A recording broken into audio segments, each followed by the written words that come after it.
have District Attorney Steve Mulroy coming up right now, so I'm going to get to that question. Sure. Thank you. I want the trial team to flank me. So, we are obviously disappointed by today's verdict. We respect the jury's decision, but we obviously strongly disagree with it. We, in good faith, brought this case, and I am convinced to this day that we had compelling evidence that showed that there was proof for every element of every one of the offenses that we charged. The jury took a different view. That is, of course, their right. That's the part of the decision. I want to start out by commending the trial team, Mr. Hagerman, Ms. Johnson, Ms. Headley, who did an excellent job. I wouldn't have done anything different. I thought they brought a compelling case to bear. I also want to commend the family of Tyre Nichols, who showed extraordinary grace and resilience through an incredible ordeal, an unimaginable ordeal. It's hard for me to understand, as I'm sure it's hard for the public to understand, or many in the public anyway, who watched that video, who heard the testimony, who heard the compelling arguments of trial counsel. It's hard for us to imagine how someone could say that none of the defendants were guilty of any of the charges. I think I personally think any fair-minded person who watches the video would come to the conclusion that everybody there had some responsibility for Tyre Nichols' death. But as I said, the jury took a different view. What I do know is this: Tyre Nichols is dead and deserves to be alive. And that is a tragedy.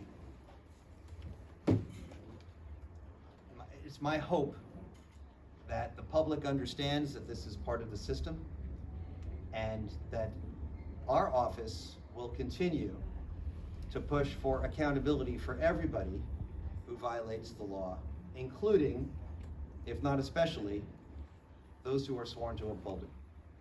What do you think what just didn't connect? What do you think it was? Was it the training? Was it the character witnesses? What do you think it was? It's so hard to figure that out. It could be any number of a million things, and I am disinclined to try to say, oh, we should have done this differently or we should have done that differently, because I think the trial team did an excellent job. Obviously you had a situation where, arguably two of the more culpable defendants were not present. Then that allowed the remaining defendants to point the finger at others. I personally think that when you take a look at all of the evidence, that shouldn't matter. Perhaps the jury took a different view. It's just impossible to say. I know it's very early, but is this a case that you all are looking to retry? I think it is too early for us to say that. I don't know what the grounds would be for that. We do have to accept the finality of a jury verdict in most cases. Any thoughts about the jury being from Chattanooga and an all-white jury? Obviously, people have mentioned that as an issue. I'm not going to speculate about that. I think it's a testimony to the fairness of our criminal justice system that we bent over backwards to get a jury from another jurisdiction to assure that the defendants were given a fair trial. Beyond that, I don't think I should comment. The defense did work on pointing at Emmett Martin as the most violent of everyone there. It seems that the man had landed with the jury. You're securing a guilty plea for Emmett Martin. Can you talk a little more about his involvement? Well, obviously, I think the proof speaks for itself, and Mr. Martin was, extremely involved and culpable, and played a key role in the unjustified death of Tyre Nichols. What's going to happen over the federal court and what will happen with his case remains to be seen. What kind of conversation did you have with Tyre Nichols' family when they left today? We spoke to them briefly. Obviously, they were devastated. I think you could imagine that they would be devastated. I think they were outraged, and I think we can understand why they'd be outraged by this result, given the evidence. They quite understandably decided that they needed to go home and process all this, and we're going to give them that respect and respect their privacy. What does this what sort of message does this give to specifically the Memphis Police Department, who just got done with this pattern and practice investigation and really doesn't have to grapple with the consequences of that either? Right. So it's important to note that, you know, there have been guilty verdicts over on the federal side. I'm not going to speculate about what will happen over on the federal side, but it's not like there have been no consequences whatsoever from the tragic killing of Tyre Nichols. I personally think that if we're going to make any sense of this tragedy, if we're going to have any silver lining from this dark cloud of both the event itself and, in my view, today's verdict, it has to be that we need to reaffirm our commitment to police reform and to doing what we need to do to make sure that tragedies like this don't happen again. And I remain committed to that. I'm sure the city of Memphis remains committed to that, and we're not giving up on that. Are you surprised that they didn't, because they could have gone for lesser charges than second-degree murder? What, 9 different charges they could have gotten, and they didn't even have to go to those? Did that surprise you? Was I surprised that there wasn't a single guilty verdict on any of the counts or any of the lesser included offenses, given the overwhelming evidence that I think that we've presented? Yes, I was surprised. Do I have an explanation for it? No. How much did the state rely on the videos from that night, the Sky Cop video, the body cam videos? How much did you all rely on that as far as this trial goes? Well, I mean, you saw the evidence, you saw the trial as well as I. I think it speaks for itself. Certainly the videos were a big part of the state's case, as they understandably would be. But I don't think the trial team relied entirely on the videos. I think they brought to bear witness testimony, very effective cross-examination of the defense witnesses, and some compelling opening and closing arguments. And I think when you add it all together, I think the state did a hell of a job. I'm not Monday morning quarterbacking about any of the decisions the trial team made. I think they did an excellent job. They're a credit to our office. You know, anybody who does any kind of jury trial work knows that you just can't predict what a jury will do. Them's the breaks, and it's a bitter pill to swallow, particularly in a case like this.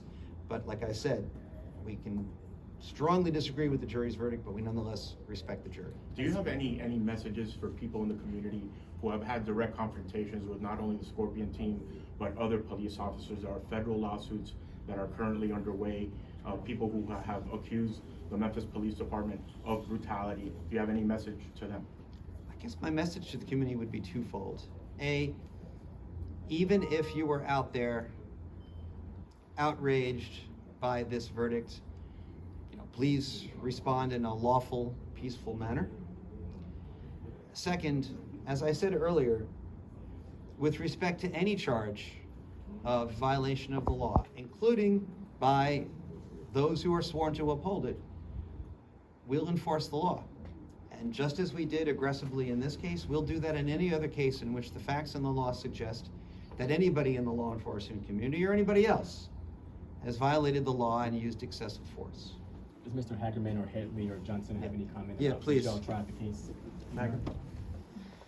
We tried real hard. We fought real hard in there. We knew this was always going to be difficult. As DA Mulroy said, we're trying the 3 least culpable in terms of, obviously, Mr. Martin was the primary actor, and he's entered a guilty plea. Mr. Mills, with the baton strikes, again, a primary actor, and he's entered a guilty plea. So we knew this trial would be hard. I think y'all saw us fight in there. We did the best we could, and the family, they've been great through this. Today's heartbreaking to them, but they've been with us fighting. What is it like for you all to go through all of this, and looking at the video and talking with the family, definitely expecting something else? You know, it's disappointing, it's heartbreaking. You try cases, it's a business of trying cases though, okay? There's always a risk and there's a reward, but we keep on going, we try to get justice. And I think we tried hard in there this week to get justice. I know the family was behind us, and you know, we didn't get the result we wanted or they wanted, but they've thought about Tyre obviously a lot this week, and they're thinking about Tyre now. And Felons, Was there any bit of evidence that was presented over the last week and a half or any argument made by the defense that felt particularly salient to you guys that you kind of were like, this kind of sucks to deal with and try and like move around? I don't think we can at this point sort of, like I said, you know, Monday morning quarterback or you know, think retroactively about this or that. You know, this blow was particularly powerful, that one was particularly powerful. I think structurally, as Mr. Hagman's already mentioned, the two defendants who were most culpable weren't present in the courtroom, right? That doesn't mean that the remaining three defendants weren't culpable. You know, you heard our arguments in there about criminal responsibility, people being responsible for the acts of another, the duty to intervene, the duty to take affirmative steps at what was clearly, you know, a person being beaten to death. That was a structural part of the trial that was a challenge for the trial team. Other than that, I think it's hard to identify any one thing. It's hard to get inside the mind of the jury. This verdict, is this going to affect Emmett Martin's plea deal at all, or any sentence he may receive when he does plead guilty? That's up to the federal court. You know, we really can't speculate What on about that. on the state level? Well, I think we're not really prepared to talk about that just yet, because what we're doing is we're waiting to see what happens over with the federal sentencing. And once we see what happens with the federal sentencing, we'll have a better idea of what we want to do with that case. And my last question about the jury, because obviously the jury made the decision, but those who don't understand the process, I know you all wanted an unbiased jury, but why Chattanooga? Where did that come from as far as that jurisdiction? Yeah, there was a motion filed in defense to change venue, and there was a study done of the amount of publicity in the various large cities in Tennessee, and it was found that Chattanooga had the lowest amount of pretrial publicity with regard to this case, and so that's why it was chosen. All right, thank you all very much. Corinne, do you personally have anything to add, or from? Thanks, Corinne. Okay. Thank you all for being here.